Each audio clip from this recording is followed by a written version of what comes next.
The food on your plate has a past, and most of it is stranger and darker than anything the label will ever tell you. We like to think of what we eat as simple, comforting, ordinary. But almost every ordinary food went through a chapter of blood, panic, greed, or accident before it landed in your kitchen. Once you know those stories, you can never look at breakfast the same way again. So let's take a walk through the pantry, and let's start with something as innocent as a bowl of cereal. Cornflakes were not invented to be delicious. They were invented to stop you from having fun. The man behind them, a doctor who ran a health institute in the 1800s, believed that rich flavor and spice made people restless, sinful, and prone to all sorts of urges he found deeply improper. He wanted a food so plain, so utterly boring that it would calm the body down and keep people pure. His flakes were an accident, born from a batch of wheat left out too long, but he seized on them because they were bland in exactly the way he wanted.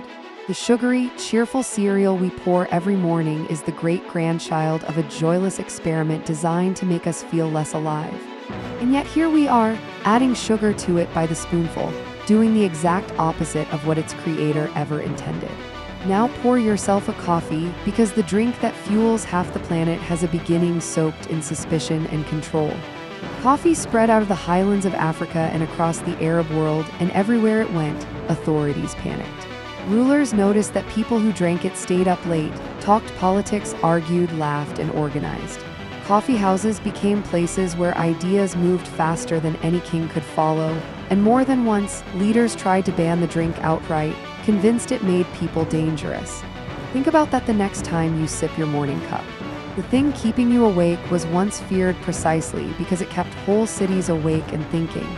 Every quiet cafe you have ever sat in is the descendant of a place someone in power genuinely wanted to shut down. Let's talk about sugar, because sugar is where the story turns truly heavy. For most of history, sweetness was rare and precious, a luxury for the very wealthy. But once people learned how much they craved it, an entire brutal economy grew up to feed that craving. Vast plantations were built on the backs of enslaved people who labored and died so that the rich could stir something sweet into their tea. The sugar in your kitchen is cheap and endless now, but it became that way through one of the darkest engines of human suffering ever assembled. We rarely connect the two. We think of sugar as childhood, as birthdays, as harmless joy. But it carried a cost that no dessert has ever fully paid back. And speaking of things that hide their cost, consider the humble tomato. When it first arrived in Europe, people were terrified of it. Wealthy families ate off plates made with lead, and the acid in the tomato pulled that lead right out, quietly poisoning anyone who enjoyed a few. So the tomato got a reputation as a killer, a beautiful red fruit that struck down nobles at their own tables. For years it was grown only for decoration, admired but never eaten, blamed for deaths it never actually caused. The truth was that the danger lived in the dishes, not the fruit. But fear does not care much for truth, and it took generations before people trusted the tomato enough to let it become the heart of the sauces we now can't imagine living without. Then there is nutmeg, a spice you probably grate into pie without a second thought. Once, nutmeg was worth more than gold. It grew on only a tiny handful of islands, and empires went to war over the right to control them. Whole populations were wiped out, villages burned, entire islands traded away in deals that decided the fate of continents, all for a spice that now sits forgotten in the back of your cupboard. People killed and died for the flavor you sprinkle on eggnog once a year. The rarity that made nutmeg a treasure is gone, but the history of violence that surrounded it never really left. It just faded into a jar you barely remember buying. Bread has its own buried horrors. For centuries, unscrupulous bakers stretched their flour with anything they could get away with, including chalk, sawdust, and worse. In some grim seasons, bread made from grain gone bad drove entire communities into fits of madness, convulsions, and terrifying hallucinations, because a poison lurking in spoiled rye could set the mind on fire. Villages were seized by waves of collective delirium that no one could explain. And people were sometimes blamed and punished for behaving strangely when the real culprit was sitting in the bread bin. The soft, safe loaf you slice for a sandwich is the product of long, painful centuries spent learning what not to put in it, and what could go wrong when the grain itself turned against you. Even honey, the sweetest and gentlest thing imaginable, has a shadow. In certain regions, bees feeding on particular flowers produced honey laced with a natural toxin, and armies were once brought to their knees by it. Soldiers marching through hostile land would find pots of honey left out, eat their fill, and collapse, dizzy and helpless, only to be easily overcome. It was a weapon disguised as a gift, sweetness turned into a trap.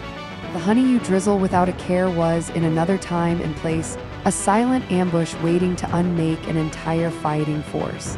And what about the potato, that most humble and dependable of foods? When it first came to Europe, people distrusted it deeply. It grew underground in the dark and looked lumpy and strange, and many were convinced it caused sickness.